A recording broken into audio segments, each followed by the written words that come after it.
sitting up here if you really want to. You can get away with it for the next 90 seconds, I think.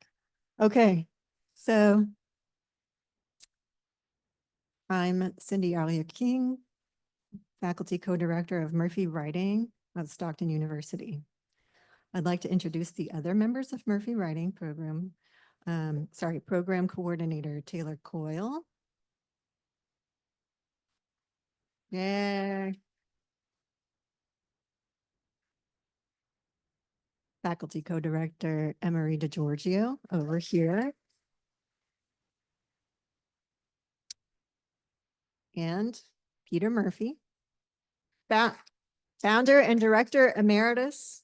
Sorry for pointing, but he's over on the other side of Murphy Writing of Stockton University. And it is an honor and a privilege to welcome you to this year's Stephen Dunn reading series, our first reading of the year. Today, we are featuring Stockton's own Emily Van Duyne, who's right there.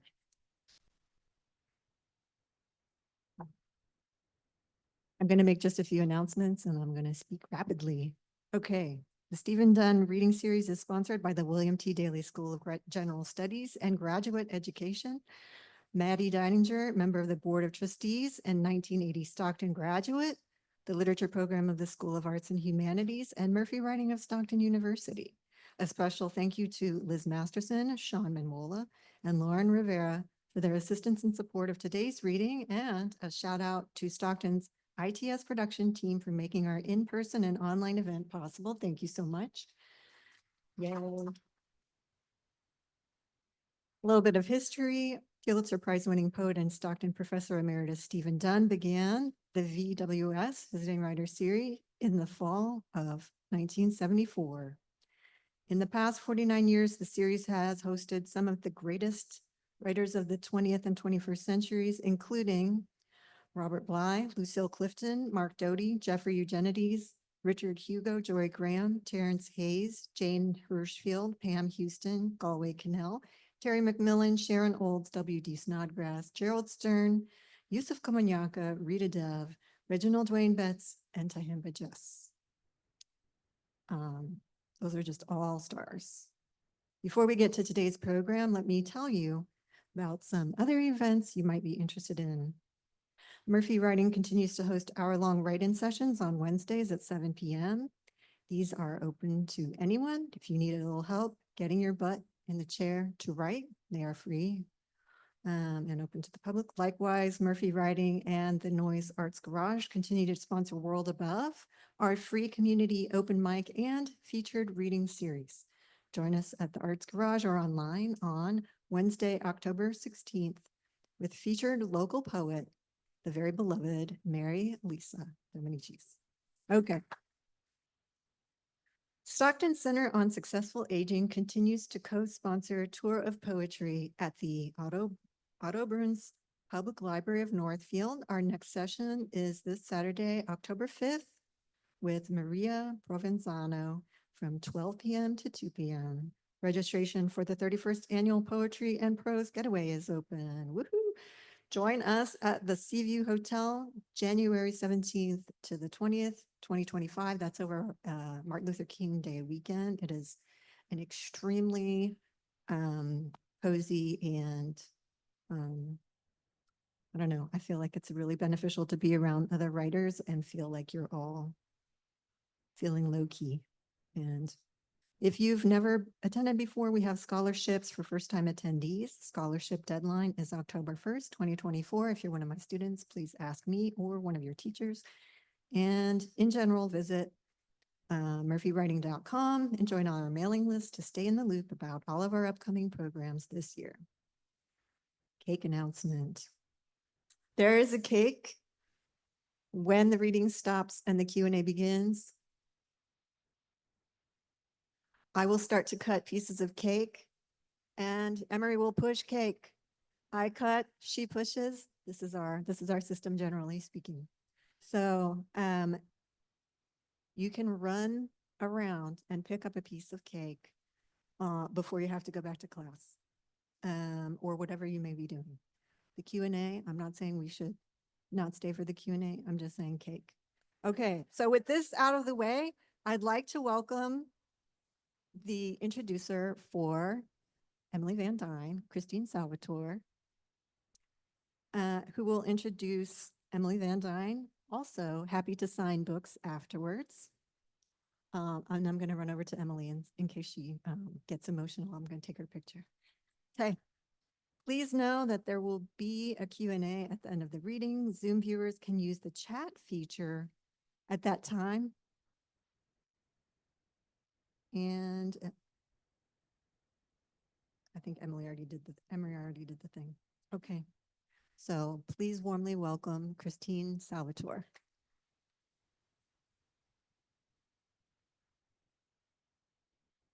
Hello, everyone. As Cindy said, I'm Christine Salvatore. I'm an adjunct instructor here at Stockton and a longtime devotee of Murphy writing. Sorry, I'm nervous. Through the book jacket of her new book, Loving Sylvia Plath, most of you will learn that Emily Van Duyne is an associate professor at Stockton University and a 2022 Fulbright scholar. You will read that her work has appeared in Literary Hub, Women's Studies Quarterly, Harvard Review, and American Poetry Review, and that she lives in New Jersey. But I want to tell you so much more. I first met Emily Van Duyne at her childhood home when she was just 16. Our mutual friend and teacher, Peter Murphy, was holding his high school coffee house, and the Van Duynes had graciously agreed to host. I had no way of knowing then that this simple meeting would spark a lifelong, brilliant friendship. Yet even now, I can still picture their dining room table, me on one side and Emily on the other.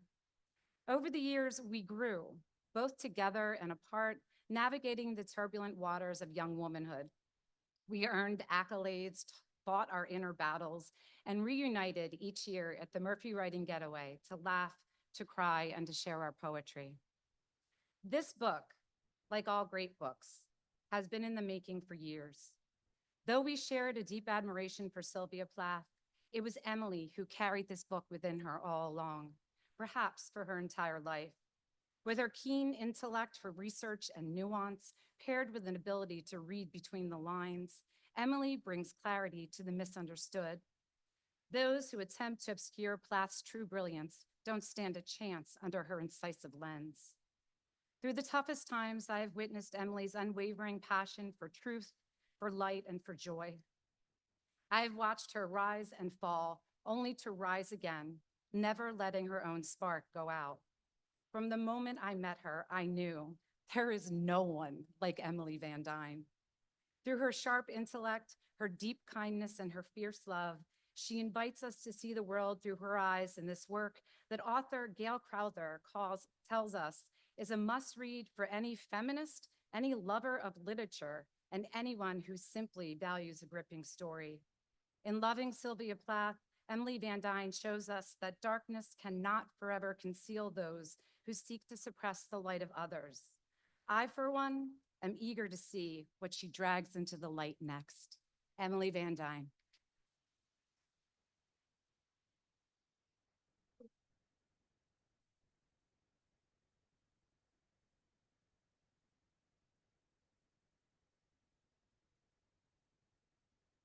Thank you, Christine. And thank you, Cindy. And thank you, Emory. And everybody that's here. I have never had to do anything publicly when I've been this emotional.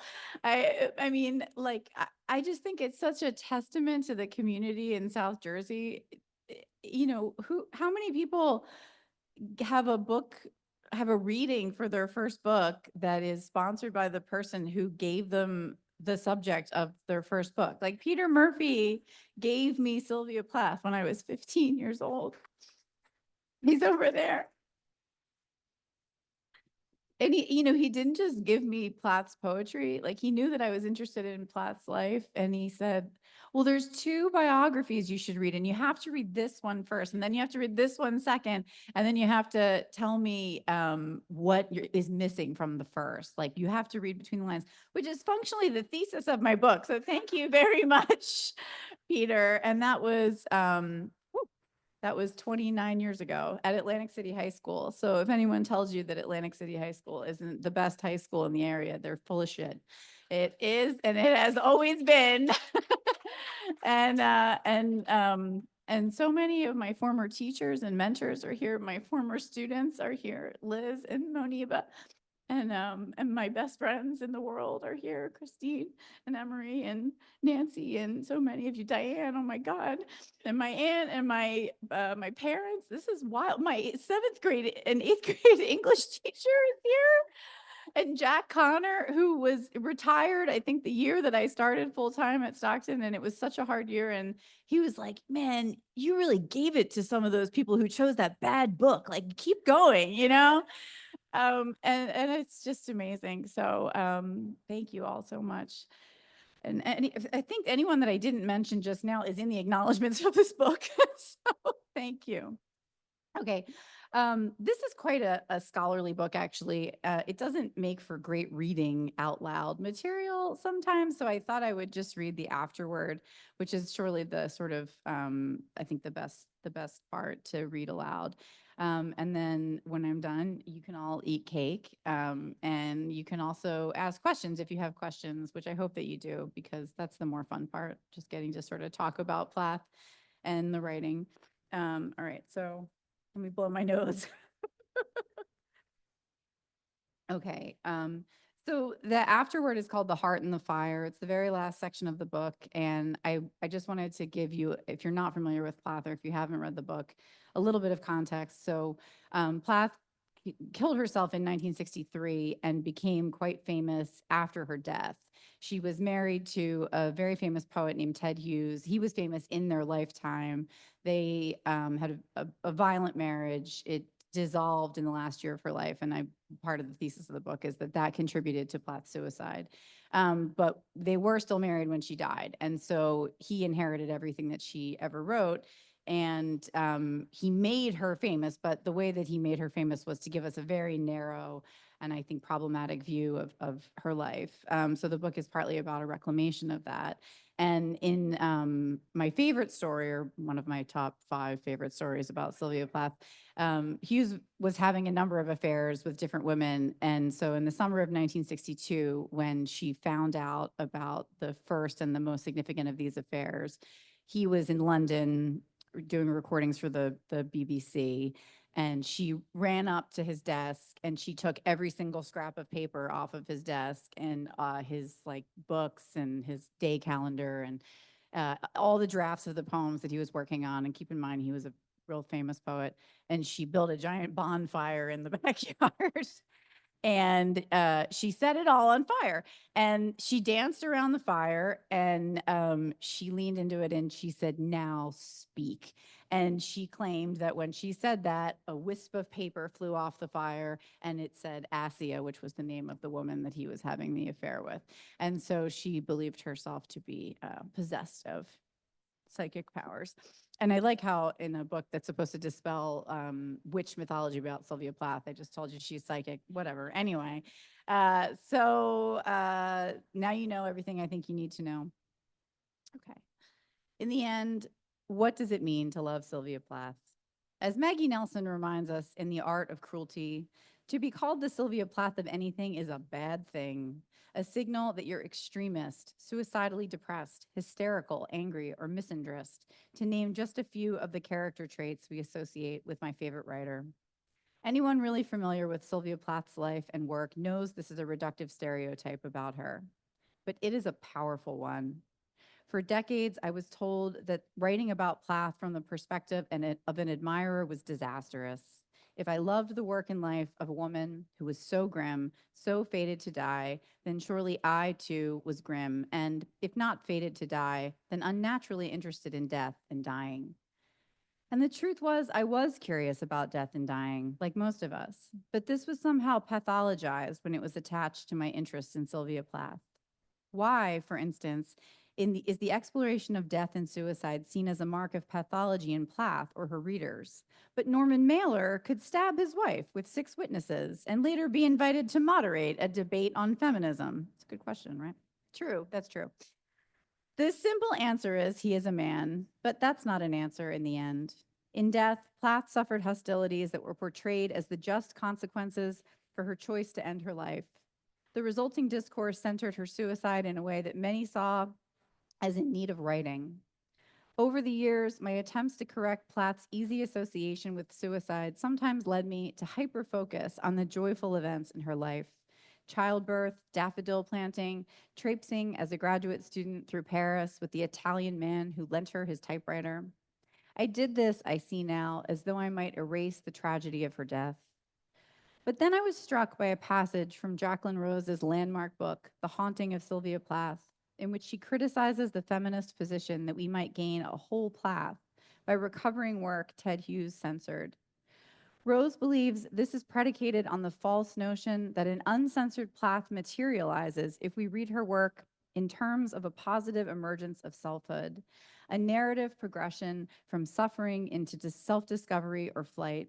Are we not at risk in doing this of putting feminism in the place of the idealized and idealizing mother who can bear to see nothing bad in her daughter?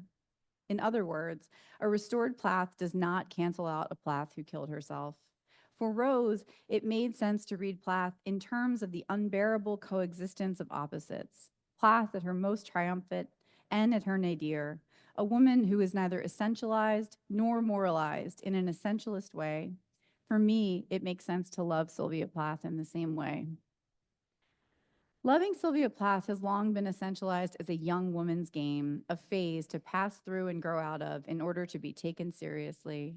The writer Megan O'Rourke once wrote of a colleague, a well-read journalist, responding to her declaration of affection for Plath with, "You mean you liked her when you were 18, right?" Plath's only published novel, The Bell Jar, is often pitched as a young adult novel, despite its intense themes of madness, breakdown, suicide, mental hospitals, and sexual assault. But I remain firm in my suspicion that young women are taught they must grow out of their love of Plath because grown women should love men, or minimally, women who survived their 30s. Plath's suicide is frequently presented as the capricious choice of a spoiled girl seeking revenge, rather than the culmination of a mental health crisis. Her poetic interest in death and dying is conceived as, to quote the poet Marianne Moore, so grisly. During her lifetime, Moore also wrote against Plath's application for a Guggenheim, noting that the then pregnant Plath should not be subsidized for having a baby, especially in view of the world population explosion. Marianne Moore's not coming off great in this one. Yet bright, joyful images of Sylvia Plath, rather than being welcomed as a balance to this grisliness, are also met with the criticism that Plath is a serious writer who should at all times look serious. This was especially the case in 2017, when the first volume of her published letters debuted in the United Kingdom. The cover image was Plath, age 21, smiling on a beach, wearing a modest two-piece bathing suit. "It's time to stop sexualizing a serious author to sell books," went the headline in The Guardian. The story was picked up by Jezebel and Entertainment Weekly, which ran with the idea that the real Plath was studious with her real brown hair. Cover of new Sylvia Plath volume sells her as a blonde in a bikini, went the Jezebel headline, as if Plath couldn't possibly have been a blonde in a bikini, or as if either of those descriptors was inherently bad. This inability to understand Plath as many different types of women within her lifetime mirrors her earliest critics' inability to synthesize her popularity with her artistic success. Pick one Plath, it says. You can't have both. But we have to have both, because Sylvia Plath was both of those people and many more throughout her short life. To write a book about loving her, I had to love the Sylvia Plath in the bikini, 21 years old and in love with 3 different men and all her possible futures. And I do love the Sylvia Plath, so grisly, who died by her own hand in London at dawn and is buried in the north of England, far from her American home. I had to love the cemetery where she is buried, and which, as much as any other place, is emblematic of how love transcends time and moves through it, as too does Sylvia Plath. At her grave all the time are flowers, pens, poems, stones, red bandanas, homemade memorials, proof of the many ways so many people love a Sylvia Plath they never knew and return to her across generations. There is much to love in that idea alone. When I began this book, someone I trusted told me, "You have to get everything right because everyone is going to come for it." In my attempt to do so, I became closer to Sylvia Plath scholars who had been at this much longer than me. They were unfailingly generous, but their generosity sometimes made me feel ashamed, as though I was not allowed to learn from them. I felt I should have known everything prior to the writing, rather than, as anyone who has written anything knows, learning from the writing itself. I believe this, too, is part of the way we conceive of Sylvia Plath.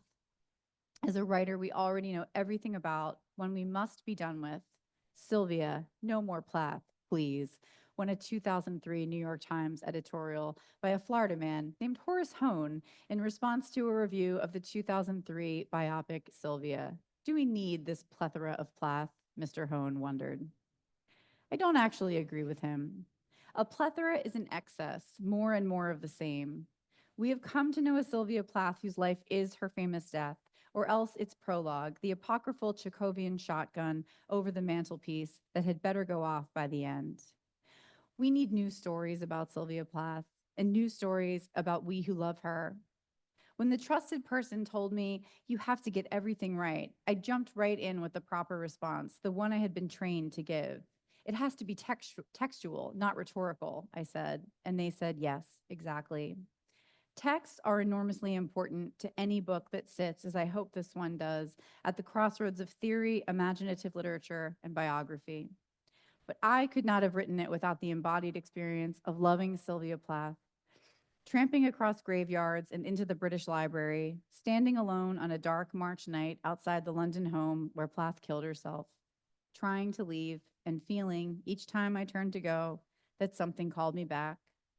This book is as much about that embodiment as it is about the life and afterlife of Sylvia Plath, because the afterlife of Sylvia Plath, while hugely textual, is also a legacy of survival and the generations of readers who love her.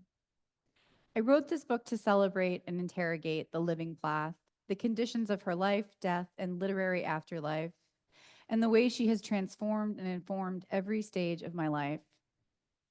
When I was a depressed teenager, she took me seriously, and she spurred me to take myself seriously and to demand better for myself, not, as the stereotype about her goes, to give in and die.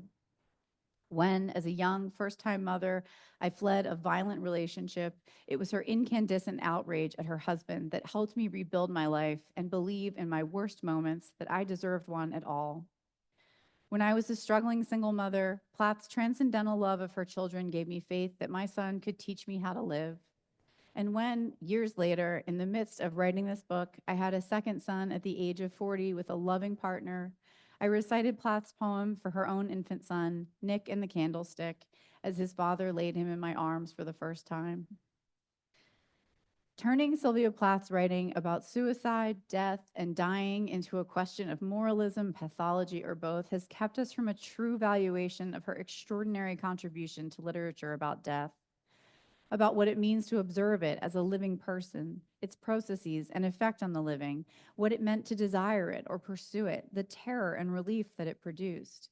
Plath wrote of death ironically, whimsically, full of humor and despair, through the endless expanse of her wit, observation, and imagination.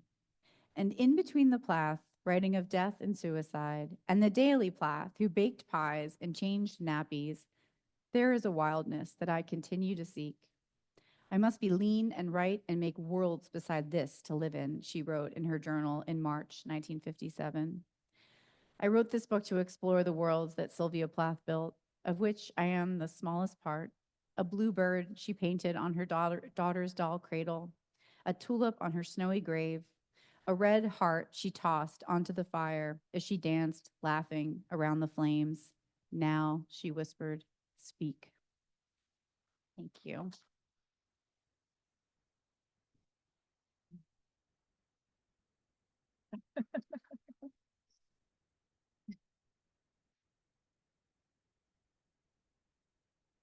Yeah. It won't impact that. Let's give it up for Emily again.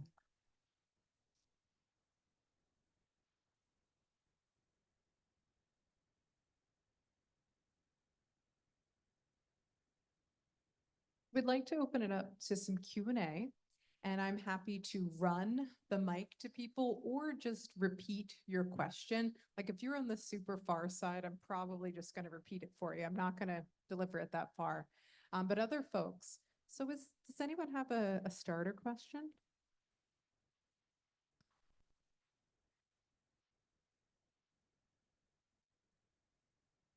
Hi, Hi, Sandy. how did writing this book change you? Oh, that's a big question, but I really love it. I mean, it took, all told, between signing the contract and the book coming out, it took 5 years. And so I think the really interesting part of that is that the reason it took so long is partly because I signed the contract in September of 2019. And then I don't know if you're aware, but things changed in the spring of 2020. And so it's heavily archival based, and I couldn't go to any archives for a long time. But also, I found out I was pregnant at the age of 40 in February of 2020. And so suddenly I was like pregnant, and I was like, there was this new world happening, you know? And I think my perspective just shifted entirely in terms of how I thought my life was going to be. And I was, I think, like many people, like many teachers, and especially like many people on the tenure track, I was kind of like a functional workaholic prior to the COVID pandemic. And then I was like, this is not it, you know, like we only have a short time on the earth. And if anyone embodies that reality, it's Sylvia Plath. And so, yeah, I just became like a much more invested in like the quality of my hours, I think, if that makes sense. And that allowed me to write a much more focused book. I mean, I just, instead of like, I think there are some big broad things that the book tackles, but also there are whole chapters that are like forensic analyses of you know, the evidence that this man was violent in with many women, not just with Plath. And I don't think I could have really done like the detective work of that without the kind of like big sweeping changes that happened. And also it's like, I think like, you know, you're a writer. So like your first book is like, it's like such a bugbear, right? And like, you have to get it off your back. Like you have to be done with it. And then once it was done, I got so excited because I felt like, oh, I'm a real boy now. Like I'm like I can do whatever I want. I can write whatever I want, you know? And I felt like all these other genres that I had kind of shelved because I was trained as a creative writer. And then when I got on the tenure track, I was like, must be scholar, you know, which is great. I mean, I'm glad to do that. But now I feel like, oh, I can write poetry. I can write fiction. I can, I feel more free, I think. Thanks. Thanks, Sandy. How many hours of research in total do you think went into this book? Oh, I mean, thousands, like literally. Like I said at the beginning, I started working on Sylvia Plath when I was 15. And I, because of Peter's extraordinary guidance, I mean, it was always this combination of looking at her published creative work, her poems and her novel and her short stories, and then her primary sources, her letters and her diaries. And these, because there's like literally scholars have called it like a Plath biographical enterprise. I mean, it's like a cottage industry. Like there's so many books about Sylvia Plath, and there's so many really bad books about Sylvia Plath, right? And that's because, you know, I was always kind of told by certain types of teachers, not anyone in this room, like, oh, you know, this idea that Hughes was bad and violent and dangerous is ridiculous. And that's like a feminist conspiracy. And you shouldn't pay any heed to those people. And you should do serious work on the poems. And so I kind of listened to that for a long time. And then I got older and I was like, you know, I think there was something to that about that guy being like troubling. And the reason I bring that up is because he lived for 35 years after Plath. He died in 1998. And the entire time he was the executor of her estate. And she was so famous. So anytime anyone wanted to publish anything about her or use any of her work, he had to sign off on it. He was like the gatekeeper, right? And so I was really curious about like, what did that affect? Like, what did we know and when did we know it? What was suppressed? Who knew what when? And that was kind of the driving question behind my research. So I guess like it was always this multi-pronged approach to research. It was always like archival and textual and kinds of stuff. So yeah, I've been doing it for like 30 years. Thank you. What a good question. Hi, Emily. Hi, Moniba. Um, By the way, Moniba was watching my infant during COVID. She was one of like 3 people outside of my family that I trusted to hold my infant during a pandemic before we were vaccinated. And so the first time I really wrote anything that actually appears in this book, you were watching Bowie. So please applaud Moniba and all caregivers. I'm gonna cry. So my question is, what was your favorite moment of discovery about Plath and about yourself that you had while writing this book? Oh my gosh, you guys are asking such good, hard questions. My favorite moment of discovery, or like my favorite element of discovery about Plath, I always knew that Plath was really funny, like, which I think is so few people know that about her. They like think that she's this gloom and doom, like goth girl or whatever, which is ridiculous. But she was hilarious and believed herself to be writing comic prose. So that is also something we didn't know until fairly recently, because her letters were like, she wrote thousands of letters in her very short life, but they were like scattershot in different archives and private collections until 2017 and 2018, when her letters were collected and published. And once we had those in order, you can see that over and over again, she's telling people like, I'm writing a satirical novel. It's very funny. I make myself laugh. I was having a bad day and the proofs of the bell jar arrived and it made me laugh. It saved the day, you know? So it wasn't just that she was sort of unintentionally funny. She understood that as a strength of her writing, and she was trying to infuse her work with that. So it kind of, I had that confirmed for me. But then what I discovered when I was doing all this archival research, I was able to work with the drafts of the bell jar and other archival documents, including this play that Ted Hughes wrote for the BBC that was never published in the spring of 1962. So like he was writing this play in the spring of 1962, and she was revising the bell jar in the spring of 1962. And their marriage was like imploding, and they were like living in this country house in the middle of literally nowhere. I mean, I've been there. There's like, it's a postage stamp. There's nothing there. And so Plath she was reading the play, and in the play, Ted Hughes has this character named Sullivan, and he runs over this hare, and then he like takes the hare and he sells it to a butcher, and he takes the money and he uses the money to buy roses for his mistress, and he like gives the roses to the mistress, and it's this very like masculine play about like, you know, dead animals and women and stuff. And so I was rereading the bell jar, and in the second chapter, show of hands, like who's read the bell jar? Fair amount of you, I hope. Yeah, it's like Plath's only published novel. It's brilliant. And so in the second chapter of the bell jar, Plath's protagonist, Esther Greenwood, accompanies her friend on this like bad date in New York City, and the guy that they're on the date with is a DJ, and he's just a jackass. He's like deliberately constructed to just be a jackass. His name is Lenny Shepard, and they're at his apartment, and she sees like this dead animal head mounted to the wall, and she kind of looks at it, and the character of Lenny Shepard says, ran that one over in Las Vegas.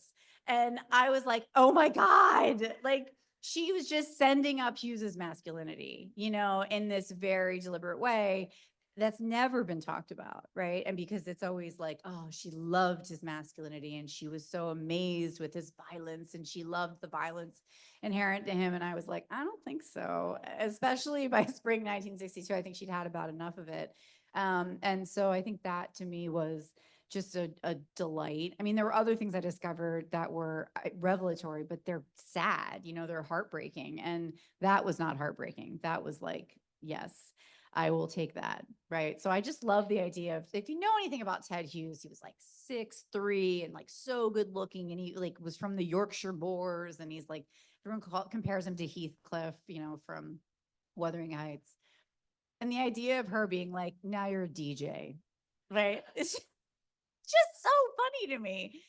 So I love that. And then the second part of the question, I think, was what I discovered about myself. I mean, I think just that I could actually do it because I don't have a PhD. And I always was like, I really want to do that. I really want to do intensive feminist scholarship because I think there's so much value in it. But I didn't actually believe I was capable of like finishing the project.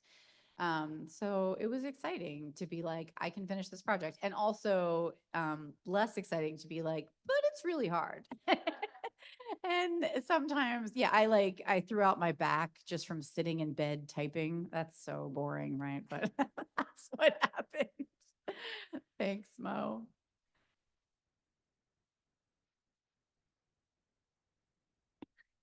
Sorry, I forgot I raised my hand. I was gonna ask, who did you write this for other than Sylvia and yourself? Who else? Oh, thank you for that question. Well, it's dedicated to 4 of my teachers. So first and foremost is Peter Murphy, who again is here. And then my AP English teacher also from Atlantic City High School, Patricia Goldstein, who I think is here. Hi, Pat. And yay. And then the other 2 are from Emerson College, where I went for my undergraduate degree. And it's the Ukrainian American poet and translator Zvinya Orlovsky, who has just been an unfailing support of my work on Plath and is a brilliant writer herself. She's a National Endowment for the Arts Fellow recently in translation. And Maria Kundura, who was my advisor at Emerson. And I should just say quickly, I think that like the reason that it's written to them is I'm really interested in synthesis.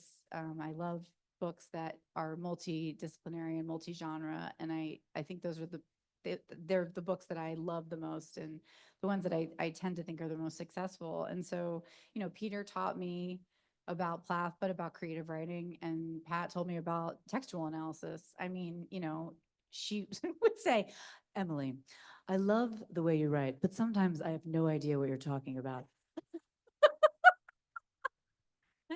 Get it together, So, or I wouldn't read Oedipus and then I'd write something that a less shrewd teacher would have been like, oh yeah, great. Cause I could just string words together and Pat would be like, why don't you read the book? Okay. And then, we can talk. So she taught me all of those things and also how to really put the time in. And then Zvinya is like this incandescent poet. And so she taught me, she said, I remember her saying about Plath, she's so weird.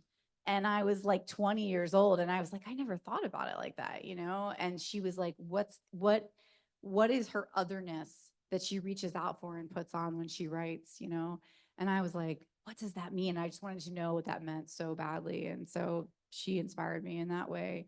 And Maria Kundera is this genius Greek Australian feminist theorist who teaches at Emory. I think she's the dean now.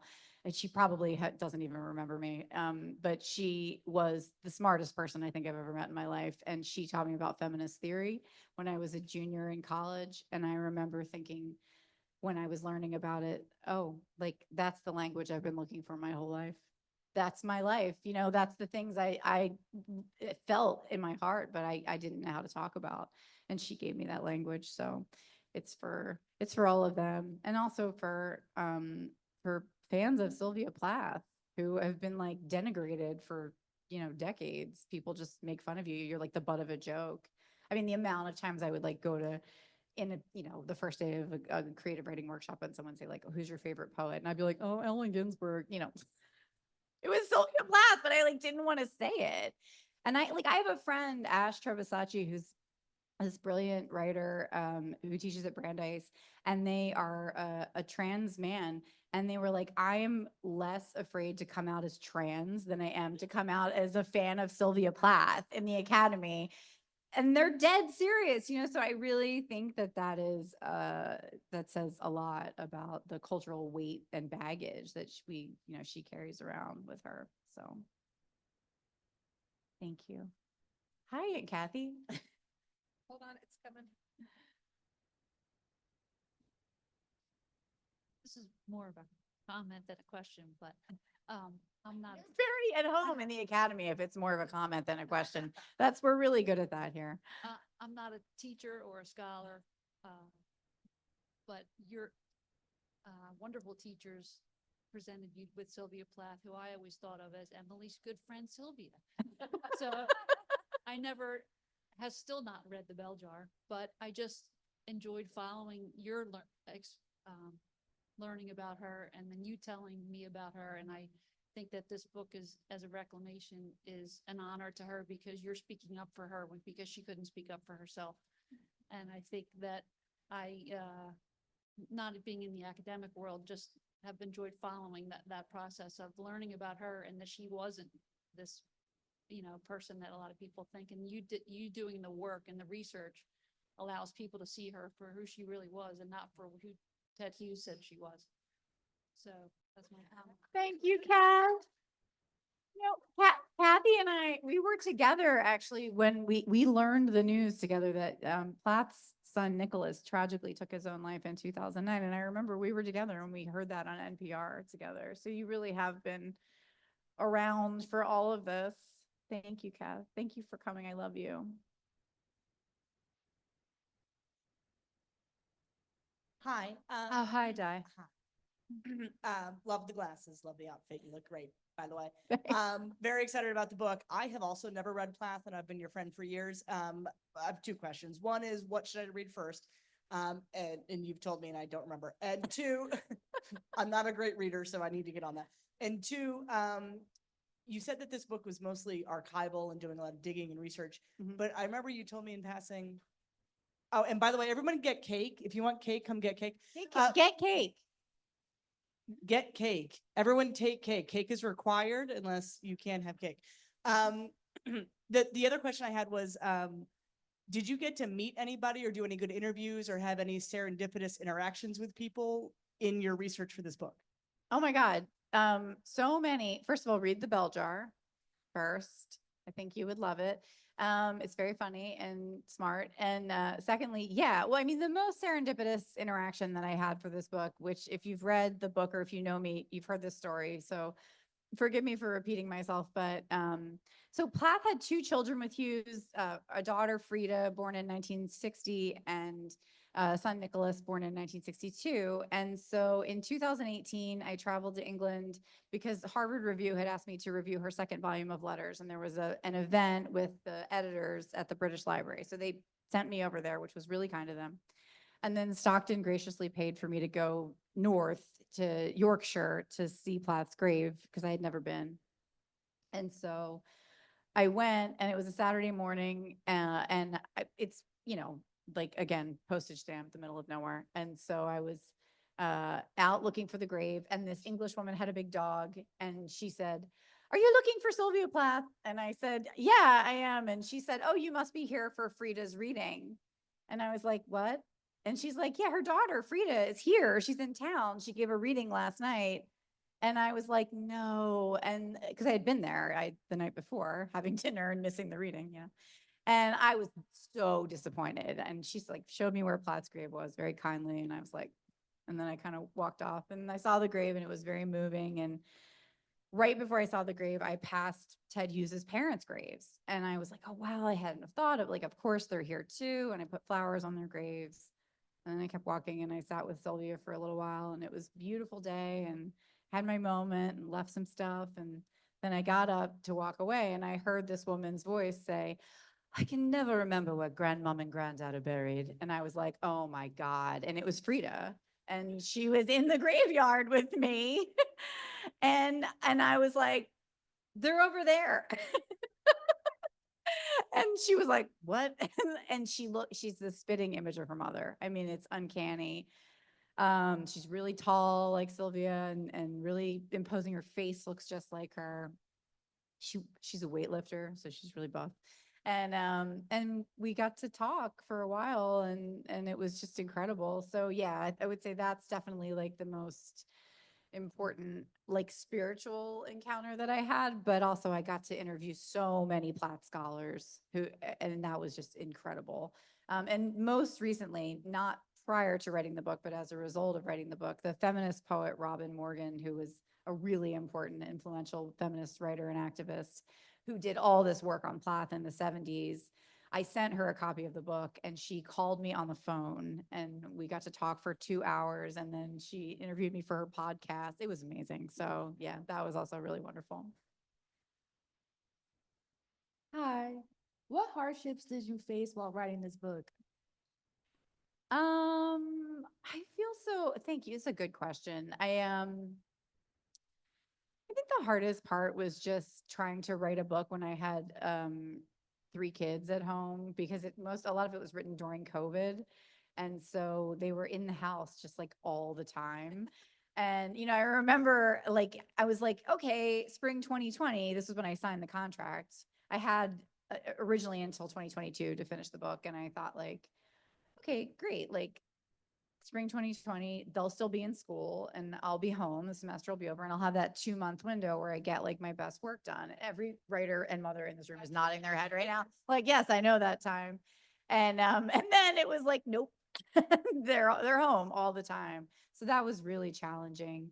But also really beautiful because they were just, I was with them all the time, which I don't get that much time with them or hadn't had that much time with them prior to that. And we, as a family, we all got much closer, I think. And then I had a baby, but that was also difficult because I had a C-section and then I had like an infant and there was like no childcare. It was wild, and then also like people in the literary establishment are still really resistant to this story. Like they're still very like, yeah, but Ted Hughes was okay. And it's like, not really. So that's been a challenge as well. Whole bunch of people over here. Sorry, I have to ask this and leave. If Sylvia Plath were around in the 21st century, Yes. do you still think she would be as profound as she was when she was back in her day? Yes, I do. It's a great question. And it's, you don't probably know this, but this is a question scholars are posing all the time and have been for decades because the argument that tended to be made was that the reason that Plath is so famous is because of her death. And I don't agree with that. I don't think that is I think that's a silly argument. I think that her work is astounding. And I think that, when she died, the most prominent critic in England, Al Alvarez, wrote a short notice about her death in the Observer. And he said, the loss to literature is inestimable, right? Like we can never know what we lost, but we lost so much. And I think that that's the best way to think about it because you have to keep in mind in terms of the history of the era, Plath died a week before Betty Friedan published The Feminine Mystique. And so Plath is writing about liberating herself from a violent marriage and the challenges of being a woman artist and having children and being in a marriage. And so those are the central questions in many ways of the second wave feminist movement. And she died before they were being publicly asked and discussed. And her work was taken up by many second wave feminists as, evidence that this is a real thing. Here's the kind of emotional center of these academic and social questions.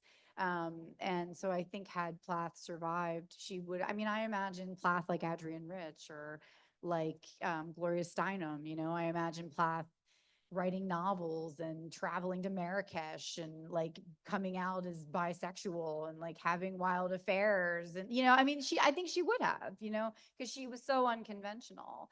And that is a big part of like what infuses the book too. It's a speculative question, but so what? Why not ask speculative questions, right? So yeah, I think she would still be doing good things. Hi, I have a question. So, what's like the top lesson that you learned from Sylvia Plath? Oh, you just have to write all the time. Plath wrote such an astounding amount of words and pages in 30 years. Her output was just extraordinary. And there's a business end to writing. And she knew that from the time she was a teenager. She started sending out her short stories to 17 magazine when she was 14 years old. And I think she got 28 rejections until she finally got an acceptance her senior year of high school. And she just was like, I'm going to be a writer, and this was not, this is another misconception about Plath. She was not from money. Her father died when she was 8. He died penniless. He left her mother with nothing. She was raised by a single mom who worked 2 jobs. And she had to kill herself, her mother and Sylvia, in order to maintain the scholarships that she got to Smith College. And then she got a Fulbright scholarship to study at Cambridge. But she was supporting herself. And a big part of how she was supporting herself throughout college and graduate school and then after that was through writing. And she worked for 1 year as a university professor at Smith College. And she was like, I can't get any writing done. And they wanted her to come back and, stay forever. And she was like, I'm not going to do this. And she left, and they just kind of went for it, she and Ted Hughes, and they lived off their writing. Which, again, I should be clear, it was possible to do that in the 1950s and 60s in America and England. It's much harder to do that now. But yeah, you just have to keep plugging away. So, what advice would you have for young people aspiring to be authors? Or like, what was that one piece of advice that somebody gave you while you were writing your book that kept you motivated? Thank you for that question. Is that Marilyn Monroe with a gun on your sweatshirt? That is such a cool sweatshirt. You're welcome. Sylvia Plath is like the Marilyn Monroe of the literati. So I would say, like, for me, Peter Murphy taught me a lot about what I just said about Plath, right? Because when I was a 15, 16-year-old reading Plath, I didn't yet know that she was like also like her husband's agent and business manager. Like, these are things I learned later. But Peter was the person who taught me and all of his students that he knew had talent, that having talent is like the least of it.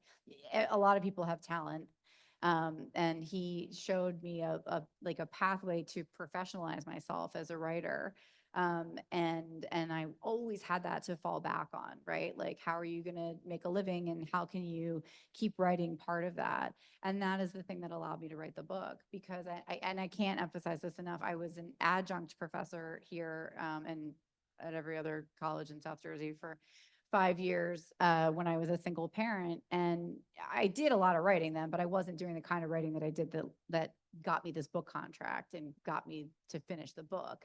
And that only came when I was on the tenure track here and full-time here, because the kind of professional support that you get as a faculty member at a liberal arts institution is like, it's invaluable, right?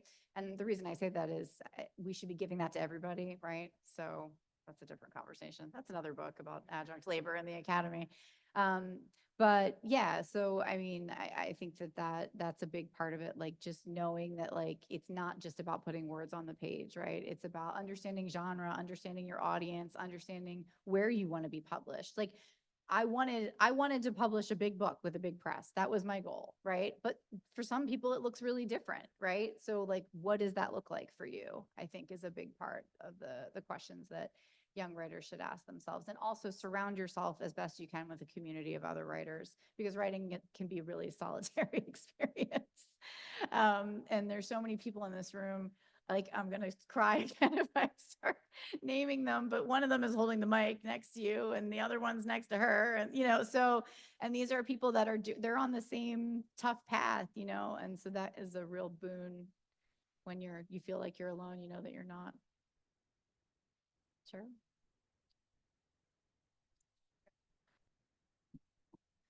All right. This is what if, right? What if you could sit at a table with your favorite drink, Sylvia's favorite drink, right? And you sat at this table, and maybe not Sylvia, right? Maybe like her escort or like her bodyguard or something would be like, you have 3 hours. Yeah. 3 hours. Could you share with us just a little bit of a slither of what you would talk about with her during that time? Sure, Jake. What a very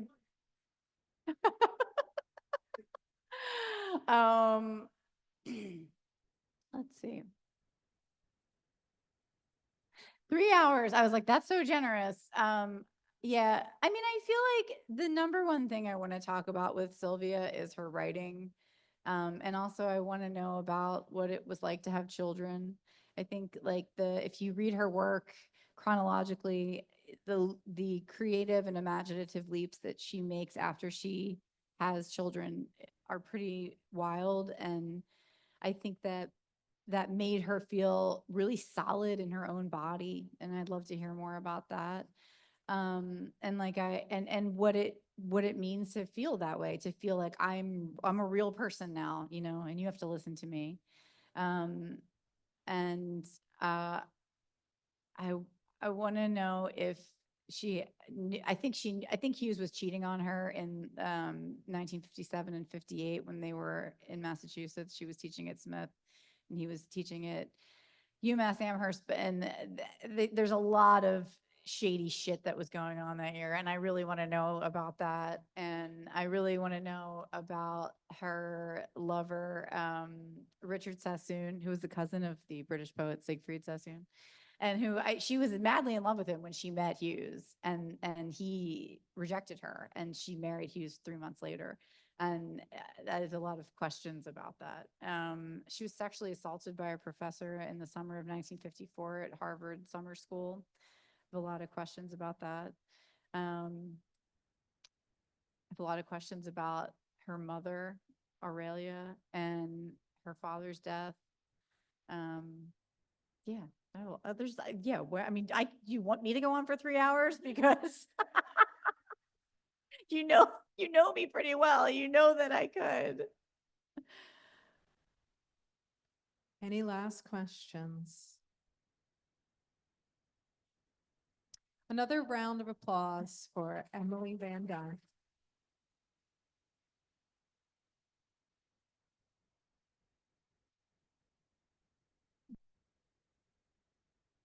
Would Dr. Jacobson's class please meet outside of the art gallery with her, but please take a piece of cake. There is more cake that can be cut. Please know we have flyers for the Winter Poetry and Prose Getaway, books for sale that Emily would happily sign. And if you're interested in these programs, please join the Murphy Writing mailing list over there. If you're interested in a scholarship for the Winter Getaway, please see me. Thank you all. Have a beautiful evening.